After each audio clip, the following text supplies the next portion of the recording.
নবী বিশ্ব নবী বলেন দুনিয়া হইতেছে এটা গুনাহের মূল মহব্বত। এই মহব্বতটা হইতেছে দুনিয়ার দুনিয়া সিজনুল মুমিন ওয়া জান্নাতুল কাফির। আরেক জায়গার মধ্যে আরেক হাদিসের মধ্যে আল্লাহ নবী বললেন এই দুনিয়াটা হচ্ছে মুমিনদের জন্য জেলখানা, কয়েদখানা, কষ্টের জায়গা, বেদনার জায়গা। আর কাফের মুশরিকদের জন্য এটা হচ্ছে শান্তির জায়গা। কিন্তু কতক্ষণ পর্যন্ত মাতাউন কলিলুন সুম্মা মাওয়াহুম জাহান্নাম ওয়া বিসাল মিহাদ। এই জন্য আল্লাহ পাক অনেক আরেক আয়াতে যা বললেন, ওই কাফের মুশরিকদের প্রাচুর্য দেখে, তাদের অট্টালিকা বালাখানা দেখে তোমরা কোনো সময় বিগড়ে যায় না, তোমরা নষ্ট হয়ে যায় না, স্লিপ করে নষ্ট হয়ে যায় না। কেননা তাদের জন্য এত শান্তি শওকত, এত বালাখানা, এত কিছু দেওয়া হয়েছে। তারা দীর্ঘক্ষণ সময়ের জন্য নয়, তারা অল্প কিছুক্ষণ সময় উপভোগ করার পরে তারা থাকবে জাহান্নামে। বলেন নাউজুবিল্লাহ। আর মুমিন যখন কষ্ট স্বীকার করবে, এই কষ্টকে কষ্ট মনে করবে না। কিছুক্ষণের জন্য যখন কষ্টকে স্বীকার করবে, আল্লাহ পাক রব্বুল আলামিন আরেক আয়াতে জানিয়ে দিলেন, ইন্নাল্লাযীনা আমানু ওয়া আমিলুস সালিহাতি কানাত লাহুম জান্নাতুল ফিরদাউসি নুজুলা। যখন মুমিন ঈমান নিয়ে আসবে, মুমিন হবে, ইন্নাল্লাযীনা আমানু ওয়া আমিলুস সালিহাত, আমলে সলে করবে, নেক আমল করবে, ভালো কাজ করবে, তার জন্য অস্থায়ী জায়গা নয়, দুঃখ কষ্টর কোনো জায়গা নাই, শুধু শান্তি আর শান্তি। উচ্চ মাকাম তার দেওয়া হবে, সবচেয়ে দামি জান্নাত, জান্নাতুল ফেরদাউস। বলেন সুবহানাল্লাহ। এই ঘোষণা কার? আল্লাহ তাআলার ঘোষণা। এই সুখবরগুলো ইহুদি নাসারার জন্য নয়, মুমিনদের জন্য। এই জন্য সমাজে কিছু কিছু মানুষ মুমিন হওয়ার পরেও কাফের মুশরিকদের অবস্থা দেখার পরে নেমে পড়ে, হ্যাঁ নামার জন্য কোনো নিষেধ নাই, আপনি কোটিপতি হতে পারবেন, কোনো সমস্যা নাই, কিন্তু আপনার এই রুজিটা যেন হালাল হয়। কথা বলেন, কেন হালাল হওয়ার দরকার? আল্লাহ পাক রব্বুল আলামিন বলেন, ইয়া আইয়ুহার রুসুলু কুলু মিনাত তাইয়্যিবাতি ওয়া আমালু সালিহান। যেরকম ভাবে নামাজে যাওয়ার আগে আপনাকে ওযু করতে হবে, পবিত্রতা অর্জন করতে হবে। এই জন্য বলেন, গোলাম আমার দরবারে যখন তুমি হাজিরা দিতে আসবা, একটা শর্ত হলো তুমি যে ভক্ষণ করে আসবা ওই খাবারটা যেন তোমার হালাল পন্থা হয়। বলেন সুবহানাল্লাহ। এই কথাটা কার? আল্লাহর কথা। এই জন্য ওই ব্যক্তি আল্লাহর কাছে দামি, যেই ব্যক্তি হালাল হারামকে তমিজ করবে, ফরক করবে, যাচাই বাছাই করবে, তাহাকিক করার পরে যখন নিজের জীবনকে পরিচালনা করবে, ওই ব্যক্তি দুনিয়াতে যদিও কিছুক্ষণের জন্য কষ্ট, কিন্তু তার সামনের জগৎটা যেটা আসতেছে ওই জগৎটা হবে তার জন্য চির শান্তির জায়গা। বলেন সুবহানাল্লাহ। আল্লাহ পাক বলে দিলেন, ওয়ামা হাযিহিল হায়াতুদ দুনিয়া ইল্লা লাহবু ওয়া লাইব ওয়া ইন্নাদ দারাল আখিরাতা লাহিয়াল হায়াওয়ান। আমরা তো মনে করি এটাই মনে হয় জীবন শুরু, এটাই শেষ। নো, এটা জীবন শেষ এটাই নয়। আল্লাহ পাক বলেন এটা একটা খেলতামাশার মতো, এটা ক্রিয়া কৌতুক এই জগৎটা। কিন্তু আসল যে জগৎ, মানে আসল জগৎ যেটা আসতেছে, আপনার আসল জীবনটা হইতেছে পরলৌকিক জগৎ, ওটাই হইতেছে আসল জগৎ। এই দুনিয়াটা কিছুক্ষণের জন্য সাজানো হয়েছে। যেরকম উদাহরণ দিলে ভালো বুঝে আসবে, এই মাহফিলটা শুরু হয়েছে আসর থেকে, রাত 12টা বলেন আর 1টা 2টা সর্বোচ্চ, এরপরে মাহফিল শেষ হয়ে যাবে। বক্তা শ্রোতা এরকম মাইকালা সবাই, ক্যামেরাম্যান সবাই আস্তে আস্তে চলে যাবে। গতকাল এখানে মাহফিল হয় নাই, আজকে মাহফিল হইতেছে আল্লাহর হুকুমে, আগামীকালও আশা করা যায় এখানে মাহফিল হবে না। সুতরাং এটা হলো আসলে অস্থায়ী। এই অস্থায়ী জগতে থেকে আমাকে আখিরাতের সম্বল সংগ্রহ করতে হবে। আল্লাহ তাআলা তৌফিক দান করুন, সবাই বলেন আমিন। এখন এটা যে শেফা, কেমন শেফা দেখেন, মানুষের যদি কোনো রোগ ব্যাধি হয়, এটা শুধু জ্বর সর্দি কাশির জন্য নয়, আত্মার রোগের চিকিৎসা এই মহাগ্রন্থ আল কোরআনে দেয়, এবং স্বাভাবিক যেটা চিকিৎসা এটাও কোরআনে আছে। বলেন সুবহানাল্লাহ। মানুষের কথাই বলে চিনতে পারলে বড়ি আর না চিনতে পারলে খড়ি। কথা বলেন ঠিক না বেঠিক? আল্লাহর কোরআনে বলতেছেন, এরকম মুফাসসিরিনে কেরাম বলেন যে আমরা বলি সূরা ফাতিহা, এই সূরা ফাতিহার আরেকটা নাম হইতেছে শেফা। শেফা মানে আরোগ্য। এরকম ভাবে বলা হয়েছে, আল্লাহর নবীর একদল সাহাবী এরকম যাইতেছে কোনো এক সফরে। এই সফরে যাওয়ার সময় প্রতিমধ্যে যখন সন্ধ্যা ঘনিয়ে গেল এবং এদের পাতেও টাকা পয়সা খাবার দাবার সবগুলো শেষ হয়ে গেল, এরা একটা পেরেশানির মধ্যে পড়ে গেল। পেরেশানির মধ্যে যখন পড়ে গেল, এবার সন্ধ্যা যখন ঘনিয়ে আসলো, দেখতেছে হঠাৎ করে কিছু মানুষজন এই সাইড দিয়ে যাইতেছে, বলতেছে আমাদের খাবার তেমন কিছু নাই, যদি আপনারা একটু হেল্প করেন, আমাদেরকে সাহায্য করেন, তাহলে আমরা বড় উপকৃত হব। ওই আল্লাহর নবীর সাহাবীরা কয়েকজন এই কথা বলার পরে সে কানে শোনার পরও না শোনার ভাব করলো, চোখে দেখার পরও না দেখার ভাব করে সাইড কেটে চলে গেল। বললেন নাউজুবিল্লাহ। কিন্তু এই যে দলটা আসছিল, এই যে একটা জামাত, এটা জামাতটা কি জামাত? এটা কি ইহুদি নাসারা, বৌদ্ধ খ্রিস্টান, ছোট কিছু না। মুহাম্মদ হারগেজ না গফতা, তা না গফতা রব জলিল, মুহাম্মদ হারগেজ না গফতা, তা না গফতা রব জলিল। মুহাম্মাদরা আগার পয়দা না করতে, জমিন ও আসেমা পয়দা না করতে। লাউলা কালামা খলাকতুল আফলাক, যেনাকে সৃষ্টি না করলে আসমান জমিন চন্দ্র সূর্য কোনো কিছুই তৈরি করতেন না সেই বিশ্ব নবীর সাহাবীরা। বলেন সুবহানাল্লাহ। এটাকে তারা কর্ণপাত করলেন না। আল্লাহর কি মহিমা, আল্লাহর কি মর্জি দেখেন। এই কথা বলার পরে যার যার বাসায় যখন চলে গেলেন, মুফাসসিরিনে কেরাম লেখেন কিতাবের মধ্যে, ওই দলগুলো যখন যার যার বাড়িতে চলে গেল, এবার আল্লাহর নবীর সাহাবীরা ওখানে তাবু খেটে রাতের বেলা চিন্তা ভাবনা করতেছে কোন রকম রাতটা এখানে যাপন করব, এরপরে আমরা সামনের চিন্তা ভাবনা করব। এবার আস্তে আস্তে যখন মাগরিবের আজান হয়ে গেল, আস্তে আস্তে যখন এশার সময় হয়ে গেল, এশার নামাজ পড়ে এরা তো এরকম এক অবস্থায় যে খাবার দাবার নাই, কঠিন এক অবস্থা। এই অবস্থার মধ্যে এরা এখানে থাকতেছেন, বসবাস করতেছেন। ইতিমধ্যে হঠাৎ করে যে পার্শ্বে যেই মহল্লা থেকে কয়েকজন লোক আসছিল, তারা চিহ্নিত করছে এখানে তো কিছু লোকজন আসছে। দেখতেছে হঠাৎ করে তাদের মোড়ল, তাদের মাতবর, তাদের লিডার, নেতা হঠাৎ করে সাপে দংশন করেছে। কিসে দংশন করছে? সাপে বা বিচ্ছুয়ে দংশন করছে। এখন ডাক্তারকে ডাকা হলো, কবিরাজকে ডাকা হলো, অনেক জায়গা থেকে মানুষদেরকে ডাকা হলো, বিভিন্নভাবে পাড়া প্রতিবেশী সবাই জড়ো হয়ে গেল যে আমাদের নেতাকে, আমাদের মোড়লকে, আমাদের মাতবরকে সাপে কামড় দিয়েছে। এই বিষক্রিয়ায় আমাদের মোড়ল, আমাদের মাতবর নাবাসা অবস্থা হয়ে গেল। এক এক করতে করতে অনেক ডাক্তার কবিরাজ অনেকে আসলো, কিন্তু ভালো হয় না। কিন্তু ভালো করে দেওয়ার এবং না করা দেওয়ার মালিককে আল্লাহ। কি বলেন? এটাই তো আমাদের সহজে বিশ্বাস হয় না। নাপা বড়ি খালেই জ্বর ভালো হয়ে যায় না, কোশ্চেন কালো নাই।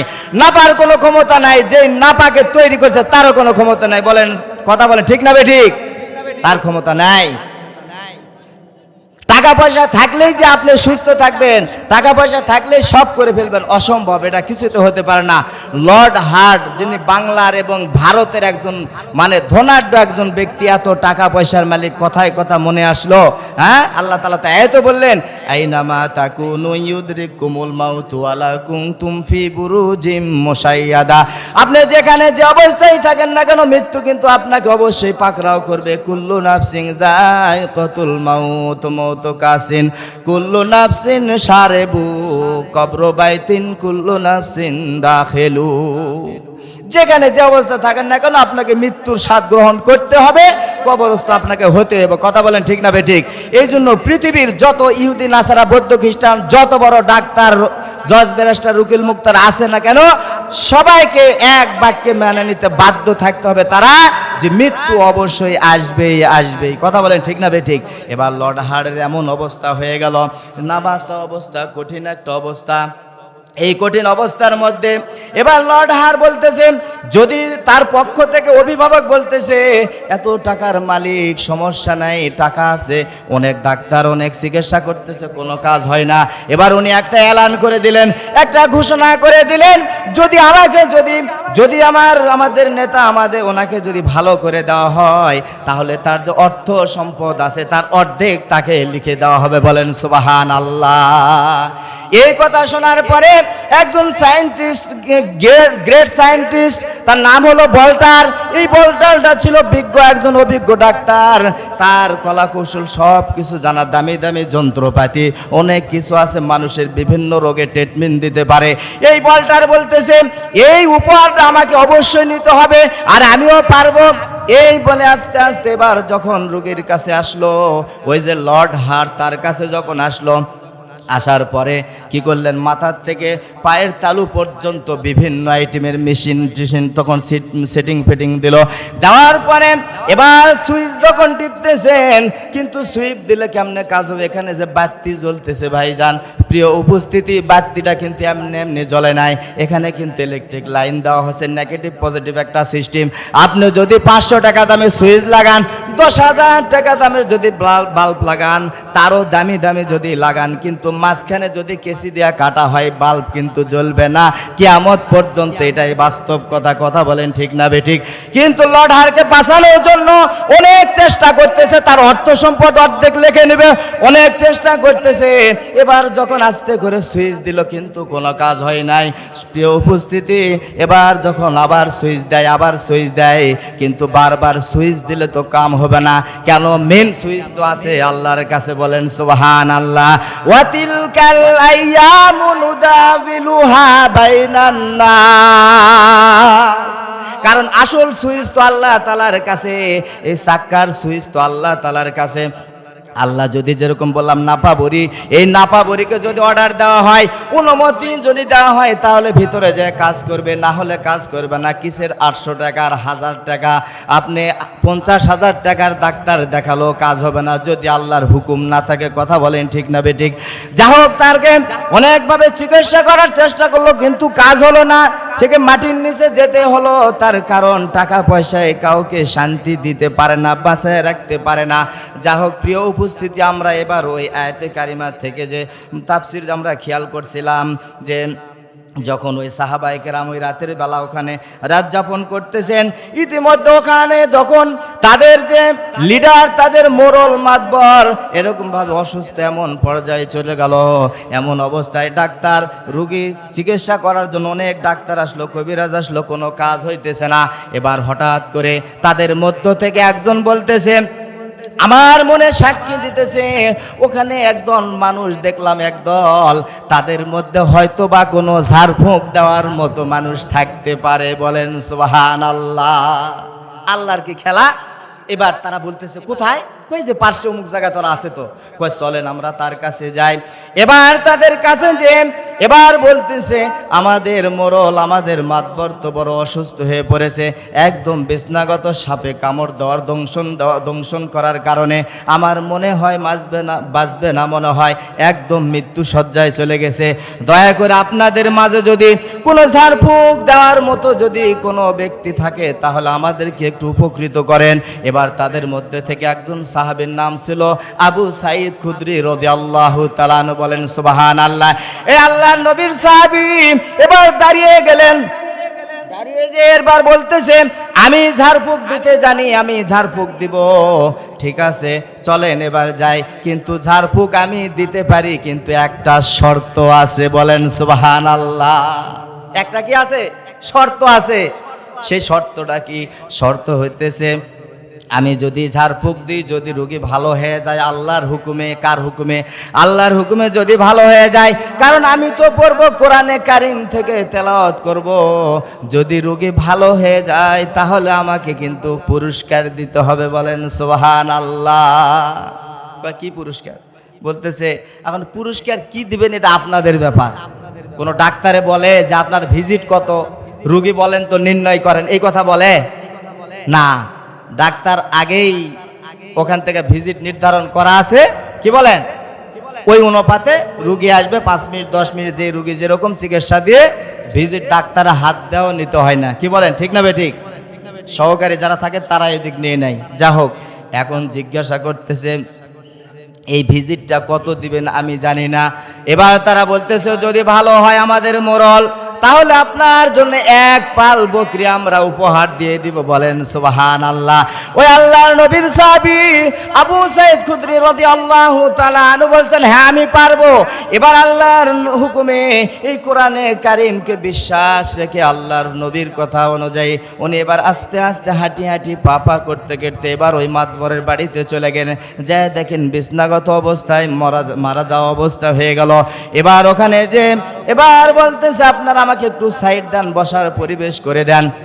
এবার মহাগ্রন্থ আল কোরআন থেকে উনি এবার চিকিৎসা দেওয়া শুরু করলো। যেই চিকিৎসাটা, যেই সূরাটা যাই জীবনে মাদ্রাসা পড়ে না, স্কুলও পড়ে নাই, তাইও মোটামুটি পড়তে পারে। জোরে বলেন সুবহানাল্লাহ। ওই যে উদাহরণ দিয়েছিলাম, জানলে বড়ি, না জানলে খড়ি। কি বলেন? এবার আল্লাহর নবীর সাহাবী এবার তার শিহরের কাছে বসে সূরাতুল ফাতিহা বারবার পড়া শুরু করে দিলেন। বলেন সুবহানাল্লাহ। আর সূরা ফাতিহার আরেকটা নাম, অনেক নাম আছে, তার মধ্যে একটা নাম সূরাতুশ শিফা। আল্লাহর নবীর সাহাবীদের কেমন বিশ্বাস ছিল, ইয়াকিন ছিল। বারবার যখন সূরা ফাতিহা যখন শুরু করে দিলেন, পড়া শুরু করে দিলেন, আল্লাহর রহমতে আস্তে আস্তে ওই এলাকার মাতবর উঠে বসে গেলেন। সুবহানাল্লাহ, আস্তে বলেন। এবার বসে গেলেন, আস্তে আস্তে দাঁড়ায় গেলেন, সুস্থ হয়ে গেলেন। এবার 1 পাল বকরি তারা বলতেছে উপহারটা দিয়ে দিলাম। সুবহানাল্লাহ। এই মানুষ একটু আগে যখন বলল আমাদেরকে কিছু খাবার দাবার দিতে হবে, খাবার দাবার দেয় নাই, যখন উপকার পেয়েছে, এবার যখন মোরল সুস্থতা অর্জন করেছে, এবার বলতেছে 1 পাল বকরি দিয়ে দিলাম। আমাদের মতো নয়, একজনে কিছু দিতেছে খালি নিতেইছি, না না না, তারা এবার থার্মোমিটারের কাছে যাবে, কারণ জ্বর কত ডিগ্রি হয়েছে এটা যদি থার্মোমিটার না লাগায় প্রিয় উপস্থিতি তাহলে তো বোঝা যাবে না। যতই হাত দেন কিন্তু থার্মোমিটার লাগাইতে হবে। থার্মোমিটার তদানীন্তনকালে বিশ্ব নবীর দরবারে বিশ্ব নবীকে যায় বললেন ইয়া রাসূলুল্লাহ, ইয়া হাবিবাল্লাহ, এই অবস্থা হয়ে গেল। এখন যে এই যে একটা পাল বকরি আমাদেরকে দিতে চাই, এই বকরির পালটা আমাদের জন্য লওয়া কি হারাম হবে না হালাল হবে? বলেন সুবহানাল্লাহ।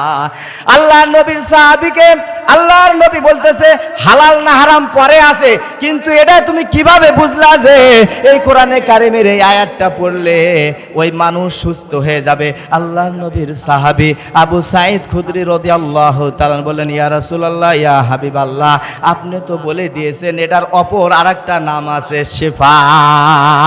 ওটাকে বিশ্বাস করে আমি সূরা ফাতিহা পড়েছি বারবার, ওই মানুষটা অতি তাড়াতাড়ি সুস্থ হয়ে গেছেন। কেমন বিশ্বাস দেখেন। বলতেছে হ্যাঁ, দ্বিতীয় নম্বর কথা, ওই যে যেটা হালাল না হারাম, এটা 100% হারাম হয়ে হালাল হবে, তোমরা এটা নিয়ে যায় উপভোগ করো। বলেন সুবহানাল্লাহ। এই ছিল নবীর সাহাবীদের শিক্ষা। কি বলেন? হালাল না হারাম তমিজ করতেন। কেন? ইয়া আইয়ুর রুসুলু কুলু মিনাত তাইয়্যিবাতি ওয়া আমালু সালিহা, যে তোমরা হালাল খাবার ভক্ষণ করে তোমরা কি করো? আমার কাছে আসো, আমার ইবাদত করো, দাসত্ব করো। যাক সম্মানিত উপস্থিতি, সময় সংকীর্ণতার কারণে আর সামনে আগাতে পারলাম না। যতটুকু কথা হলো এর মধ্যে ভুল ত্রুটি হলে ক্ষমার দৃষ্টিতে দেখবেন। আর আল্লাহর কাছে দোয়া করবেন সর্বপ্রথম আমাকে এবং আপনাদের, আমিও দোয়া করি আপনাদের সকলকে পরিপূর্ণ আমল করার তৌফিক দান করুন। সবাই বলেন আমিন।